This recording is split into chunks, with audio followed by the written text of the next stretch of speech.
The governor made this known during the official commissioning of the PDP Secretariat, named after a former state chairman of the party, Chief.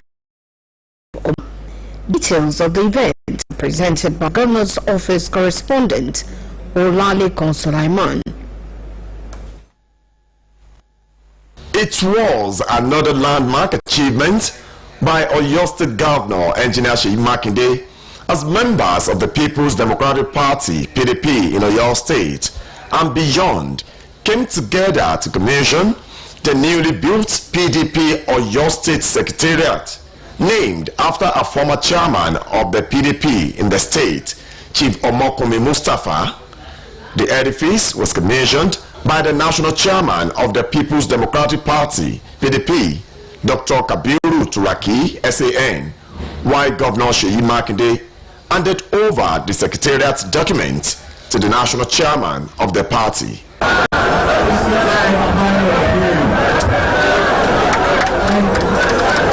In his address, Oyo State Governor Engineer Seyi Makinde charged members of the PDP to remain steadfast and committed to the truth. He expressed regret over working with some party members whom he accused of betraying the PDP by aligning with the opposition during the 2023 general election. If you see a house or a compound that is peaceful, the vagabond in that house has not grown up. The vagabond in PDP, they grew up in 2015, they had their time, and 10 years, a decade, they practice their vagabondsy in the PDP. But they have been expelled in November 2025. So no more vagabond in PDP. I came into government in 2019, and towards 2023 I was yoked with them. But now I've repented. I've not gone again. But for them to hold PDP for another party to be in power, it is no, no, no. Governor Makinde, however, reiterated his confidence in the Nigeria judiciary to resolve the lingering legal issues affecting the party, expressing optimism that the truth and victory will ultimately prevail for the PDP. In their various goodwill messages, the state chairman of the party, Honorable Dayo Ogungbero, the Deputy National Secretary, Architect Setonji Kushedu, the PDP Southwest Chairman, Honorable Kamarudin Atishafe, former Speaker of the Oyo State House of Assembly, Senator Monsurat Sumonu, former First Lady of the State, Chief Mutiat Ladoja, and the Chairman of the State Elders Council, Chief Sakaba Logun, commended Governor Makinde for his magnanimity in delivering the new edifice. They praised the governor for revitalizing the glory of the PDP in Nigeria and urged the party members to remain steadfast and committed to the cause of the party as it works towards regaining its lost position. To be here, the accounting state chairman, Oyo State chairman should not be missing. My leader, the national secretary, was happy too. I said I'm done. This is what we want in Oyo State, and we want a continuation of this. Chairs of the state government as well as the party. I can assure you it might be rough and it has to be rough, but at the end of the day there will be light after the tunnel. Your Excellency, they have said it all. The Adagbo Secretariat is here today. We are witnessing the Oyo State Secretariat, and on behalf of the Southwest Exco's too, well seated, dressed in their different regalia, I want to thank you. And there is no cause for any alarm about PDP or no PDP. Both at the state level and at the national level, inshallah, the truth will prevail. Let every one of us settle our mind that there is no problem, there is green light under the tunnel, and it will come out one day, and today, very shortly. The newly commissioned building features offices for executive members, a conference hall, power generating set, solar power facilities, and other modern amenities. Oluyole Sulaiman, BCS News. The Federal Ministry of Foreign Affairs has announced that electricity supply has been fully restored to the Nigerian High Commission in Pretoria, South Africa, following the settlement of outstanding utility bills. The executive mayor of the city of Swane, Nefine Moya, had earlier said in a post on X that electricity to the Nigerian High Commission was disconnected on Monday due to unpaid utility bills. Moya explained that the disconnection occurred because the nation failed to settle outstanding bills owed to the city. Reacting to the post, the ministry's spokesperson Kimebi Ebienfa told the press that delays in the passage of Nigeria's national budget were most likely responsible for the disconnection. He, however, assured that the ministry was already engaging with the nation and South African authorities to resolve the matter. The NFA, in a statement issued by Ebienfa on Tuesday, said that the earlier disconnection had been resolved after the nation paid the arrears owed to the local power authorities. The Nigerian Army has rolled out a comprehensive intelligence-driven strategy to tackle terrorism, banditry, cybercrime and other asymmetric threats, pledging to protect lives, property and national infrastructure.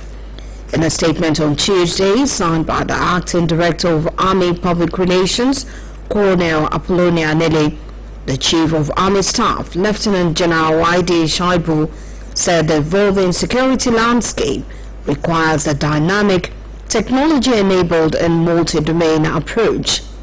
Lieutenant General Shaibu said the nature of conflict has shifted from traditional state wars to complex intrastate crises dominated by non-state actors. He said the Army's response combines decisive operations, intelligence fusion, interagency cooperation, joint exercises with sister services and international partnership, urging the NDC participants, whom we describe as Nigeria's future strategic leaders, to adopt forward-looking security framework. Lieutenant General Shaibu added that he reassured Nigerians of the Army's unwavering resolve to defend national sovereignty, protect lives and property, and secure critical national infrastructure, even as threats continue to evolve in form and complexity.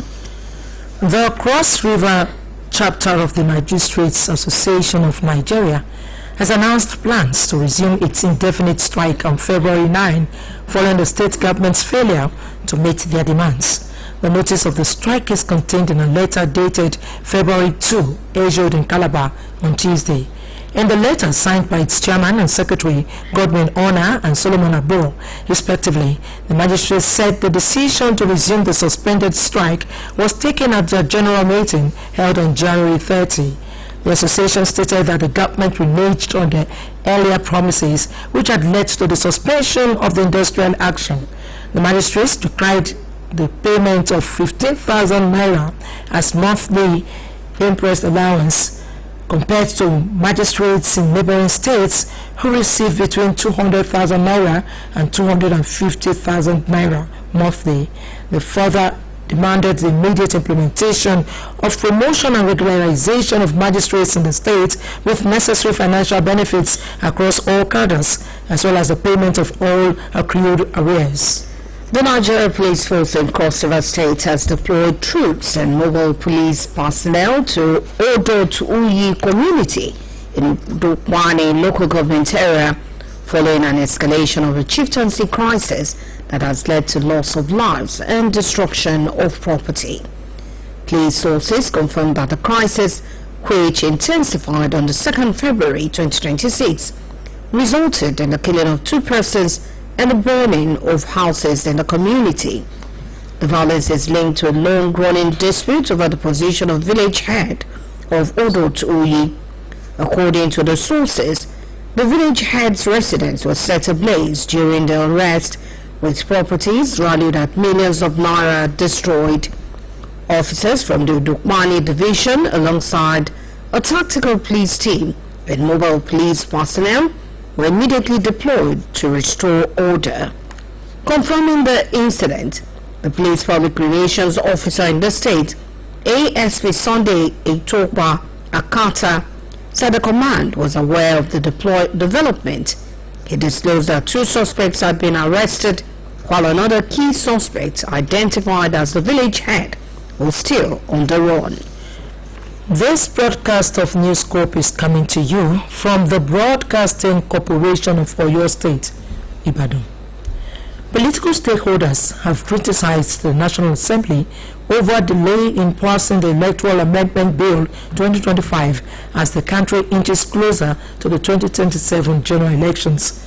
This was the view of Honorable Taiwo Ibrahim and Barrister Binkwe Adelowo while featuring on the BCS Television Yoruba Current Affairs program, Kutuhai.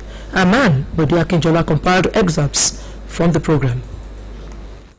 The Kutuhai Current Affairs live television program asserted the concerns amid growing anxiety that prolonged legislative process could undermine preparations by the Independent National Electoral Commission, INEC. Featuring on the program, a senior citizen and former state lawmaker, Honorable Taiwo Ibrahim, said he expected the upper chamber of the National Assembly to take the amendment and passage of the 2022 Electoral Act more seriously in order to avoid the controversy and disputes that trailed the conduct and release of results during the last general election. Raised concerns on the clause that prison inmates will be given opportunity to vote in the coming election as they plan to rig elections. We need to understand that the Electoral Act, this is not the first time it is being amended by the National Assembly. It was amended in 2010. It was also amended in 2022. The 2022 Act is the one that is before the National Assembly now for amendment. And specific areas where they want to amend, those areas that touch the time of election, that we should have a gap, a very long gap between the time election is held and the time the winner is on into office. This is an important area.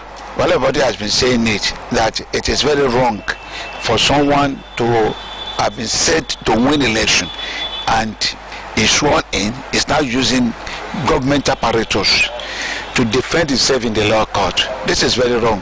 Whereas the loser will have to be running from pillar to post to look for how he can get himself defended. I think this is an important area. Also featuring on the program, a legal practitioner, Binkwe Adelowo, said early passage of the Amendment Act was essential to provide legal certainty, particularly on contentious issues such as electronic transmission of results, early voting nomination processes, and sanctions for electoral offences. He added that electoral laws must be finalized well ahead of elections to allow the Commission sufficient time for planning, voter education, and logistics. One of the items that's so germane to the 2027 election is the aspect whereby it provided that all the compulsory transmission of results. It's very important that we have a similar problem last general election. The Electoral Law Act provided for use of technology, but unfortunately, later on we heard that there was during the transmissions of the result, there was technical glitches. It will be very important now to put that one in our law, to make it mandatory, not by using discretion, because the court says the INEC, they had the regulators and they can use is discretionary. I mean, the provision is discretionary. This time around, that provision want to make it mandatory for INEC to transmit the use of, let me say, even the use of technology that is mandatory, so that there will be transparency in the process. Both respondents warned that last-minute change to electoral laws often create confusion, open the process to avoidable legal disputes. One person has been confirmed dead, while another is in critical condition following a multi-vehicle accident involving a fuel tanker at the road interchange in Ibadan early today. Staff reporter Adebayo Abdurrafi reports. Fewer than 5 vehicles were involved in the accident, which eyewitnesses say occurred around at about 9 a.m. BCOS gathered that the incident was caused by brake failure on the part of a tanker trailer coming from the Monotone axis of Ibadan. Eyewitness accounts revealed that the tanker had earlier developed a fault and was improperly parked along the road. Law enforcement officers were said to have approached the driver in an attempt to clear the obstruction. In the process, the driver reportedly lost control of the vehicle, ramming into a commercial bus and a taxi before crashing into a micro taxi with registration number MNY 539YN, which was navigating the interchange. The impact pushed the Micra into another trailer belonging to a beverage company. This morning, it can happen to anybody.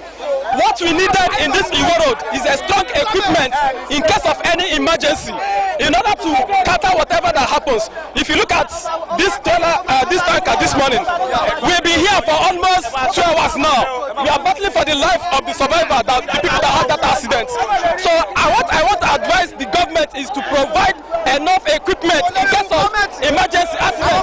It can happen to anybody. Bàbá yẹn ń bọ̀ láti inú terminal ni ó fẹ́ lọ já èrò ní trailer yẹn ló push ẹ̀ sí di trailer mi.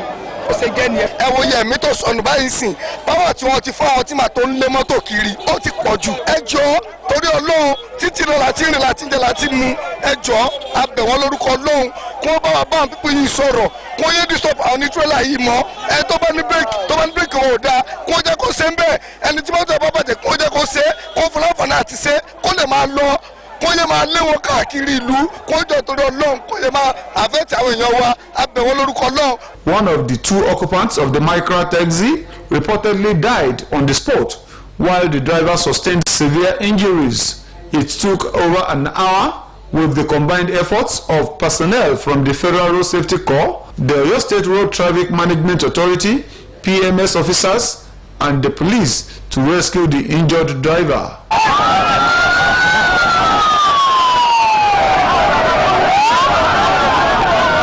As at the time of filing this report, the injured driver had been taken to a hospital for medical attention, while law enforcement agents were clearing the affected vehicles to restore traffic flow. Adebayo Abdurrafi, BCOS News. Palestinians have started to enter the Rafah border crossing between the Gaza Strip and Egypt after it's reopened for the movement of people.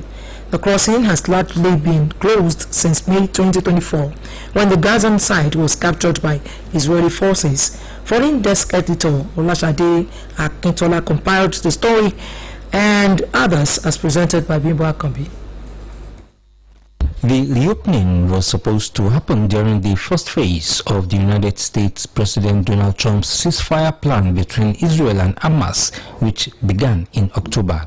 But Israel blocked it until the return of the body of the last Israeli hostage in Gaza, which happened last week. It will come as a relief to many Palestinians who see it as a lifeline to the world, although there is frustration that only small numbers of people and no goods will be allowed through.